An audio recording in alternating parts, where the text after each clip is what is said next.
dating apps are a menu of men that women might fancy on that day.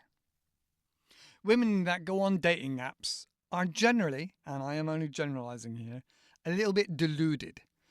Thinking that they'll find a fixer-upper, if you will.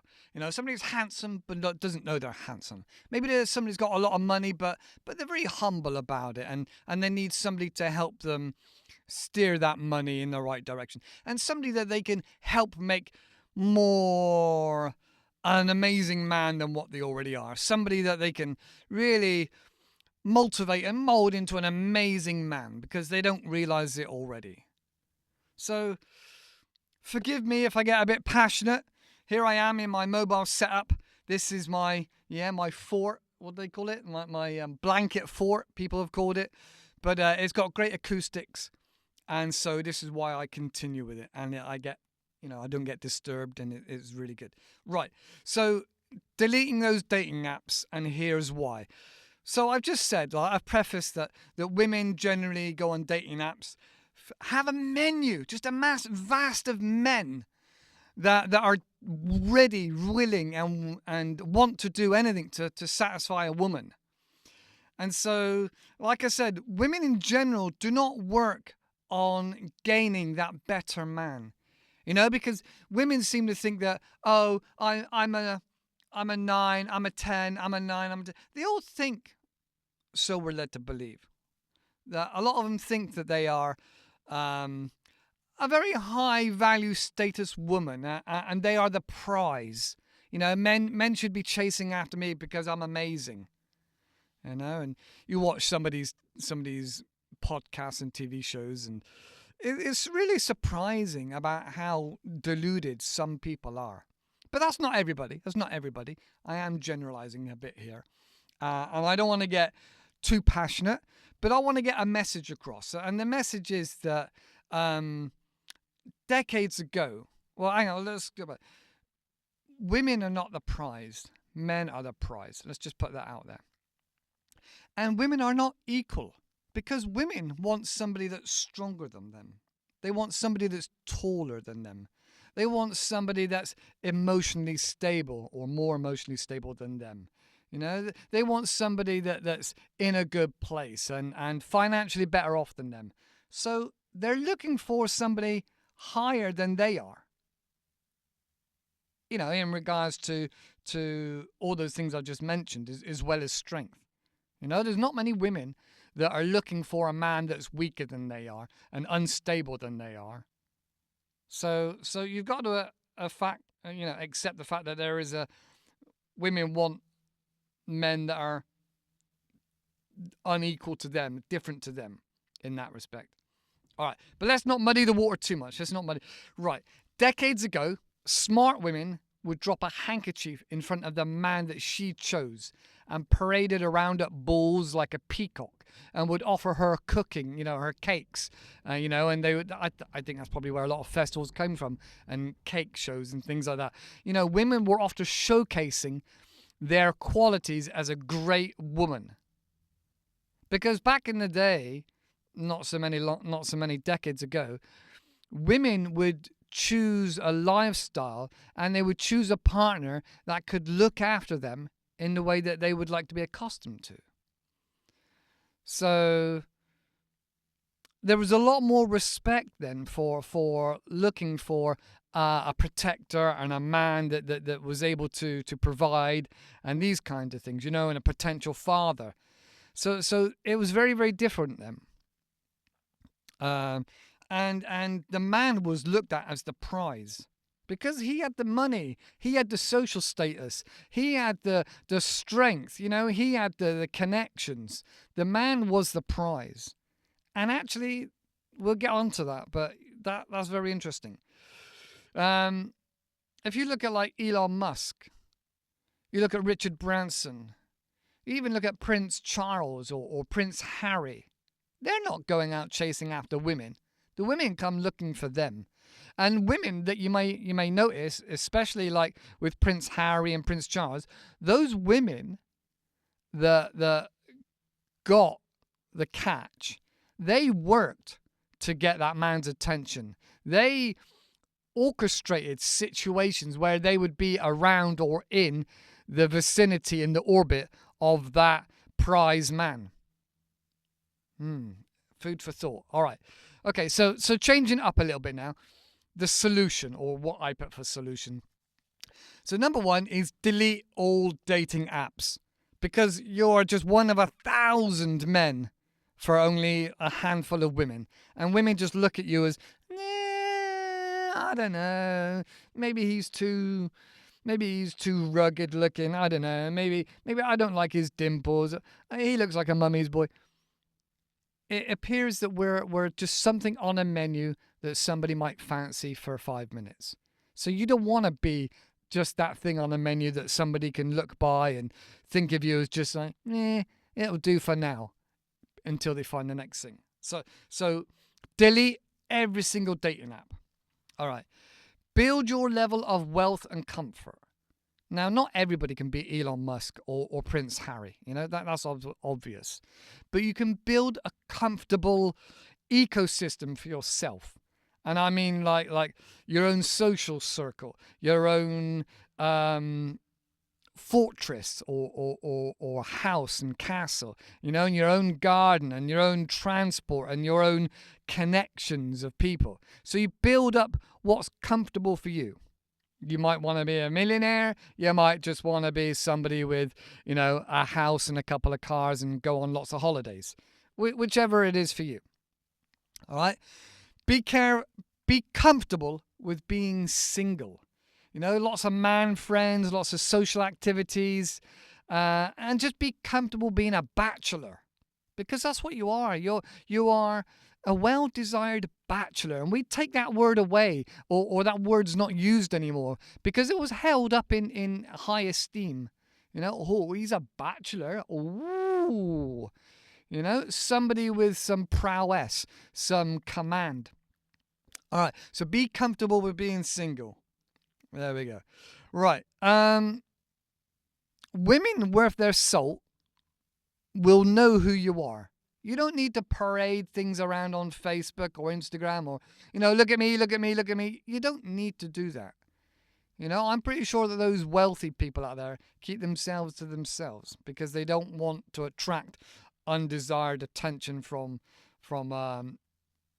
I don't want to say scroungers, but people that just want to take advantage of you for financial reasons. So they don't parade their finances, and they don't necessarily parade their achievements. That's something that I hold my hands up to. That's something that I've been doing, and I need to stop doing that. Often you'll find that women are very, very good investigators. They'll find out whether they have to ask 5 different people or whether you have to hunt and find out. I mean, I'm not saying they're going to go through your bins or anything, but women are very clever at finding out information. They're very shrewd in that respect. All right, what else? Also, work on your ethical standing.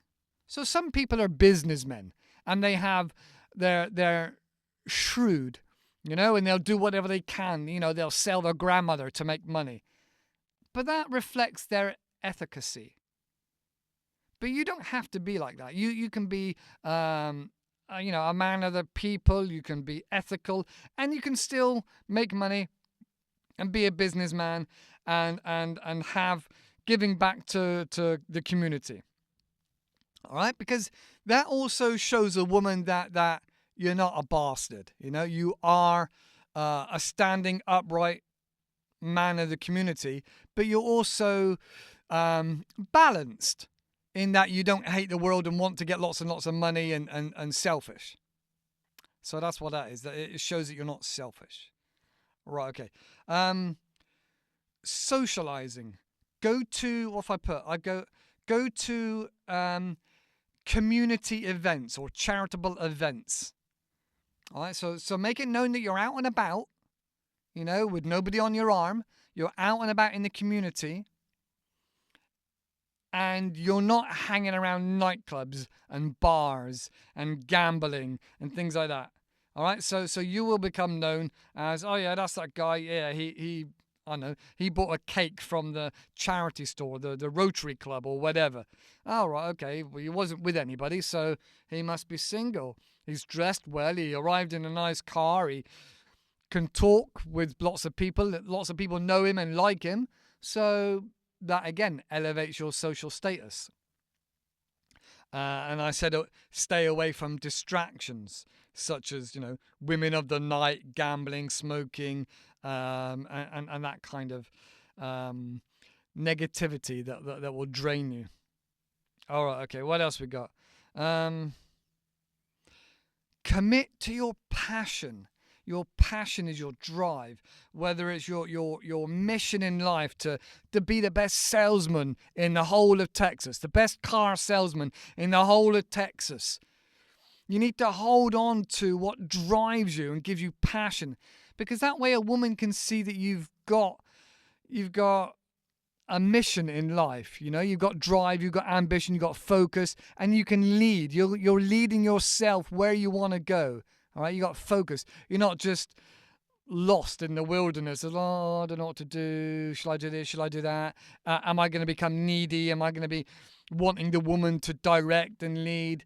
So having your own mission, your own drive, whether it's a passionate for I don't know, family saloon cars, or whether it's a passion for rockets and going into space, or whether it's anything that especially if it's ethical, that drives you and motivates you and keeps you focused and gets you up in the morning, makes you a little bit competitive and gets you out into the world to have that ambition and drive. There's nothing worse than seeing an elderly man that has nothing left in his life, and just wants to give up. It's real sad, and that's not attractive, unfortunately. Also, like those that want to just sit around and play video games and eat snacks sitting on the sofa in their underwear. It's just not desirable. That's kind of the opposite. So never ever let a woman take away your passion or your drive or your mission, because that is your superpower. Like Samson with his hair. Your superpower is that unequivocal focus and direction and drive. That is your superpower. Just being driven. Now, I'm not saying you've got to spend 100 hours a week at your pursuit, but at least, 40, 50, 60 hours until you become very financially comfortable, or you're in a really good place and you're happy to spend a little bit more time enjoying some of life's gifts, such as travel or ornithology or whatever other pursuits of happiness. All right, but first of all, you have to have a focus and a drive until you've got to the point where you're quite comfortable and happy to enjoy life and enjoy the pleasures. Maybe like a billionaire or a millionaire, but that's another story. You don't have to be at that financial goal. Your financial goal could be pay off your mortgage, maybe have a few cars paid for and enough money in your bank to enjoy holiday and a very comfortable retirement. Maybe that's your goal. But the point is that you have to make sure you keep hold of that passion, that focus, that drive, that ambition. Even if it changes over time into enjoying family time. Maybe you've got so much money or enough money that you can just enjoy spending time with family. That's fine. Just so long as you don't end up sitting on a sofa in your underwear, scratching your balls and playing video games. Right, so wrapping this up now, a conclusion, wrapping it up, call to action, whatever you want to call it. All right, conclusion, etc. Right, number one, there's only 4. Number 1, apps are bad. Dating apps are bad. They're full of nice guys that will do anything to get a woman. So delete all those apps. Number 2, be present in healthy social situations. Whether it's at a festival or a fete, whether it's at a charity gala, whether it's just something to do with the community. Be present. Be connected. Number 2. Number 3, remember, a good woman will hunt you down because, well, as I said before, a good woman will hunt you down. You know, they're clever. You got to remember, women are very, very clever. They're looking for the lifestyle that they want you to provide because men are generally interchangeable. So remember, a good woman will hunt you down. You've just got to be focused and desired on yourself. All right, so that's number 3. Number 4, finally, number 4, embrace your superpower. Your superpower is, like Samson with the hair, is your mission, your vision. All right? You are the prize. You look at Prince Harry. Do you think he was like, oh, I'm looking on Facebook, there's nothing here that really found that, I'm not getting any. Prince Harry wasn't doing that. Elon Musk isn't doing that. Richard Branson isn't on Tinder. Even when they were younger, even when they were 20 years old, none of those guys were going through dating apps thinking, I'm not getting enough likes. If you make yourself desirable by being focused on your passion, being present and healthy, not being on social media, women will come to you. It's as simple as that. Now, I was really happy and in a really good place when the last woman found me. Now, she also then hunted me down on social media. She checked me out. She found out who I was and knew where I wanted to go. And that was my focus. And that's how she found me. So you don't have to be a millionaire. You don't have to be wealthy. You just need to be driven and focused and not sat on the sofa scratching your ass playing video games. All right, give women the respect they're due. They are very clever creatures, and they will find you if you're focused, engaged, and have a drive. All right, that's it for this week. Just remember your superpower. Any comments, just put them down below. I'd like to keep the conversation going. All right, take care for now. See you in the next video. Bye-bye.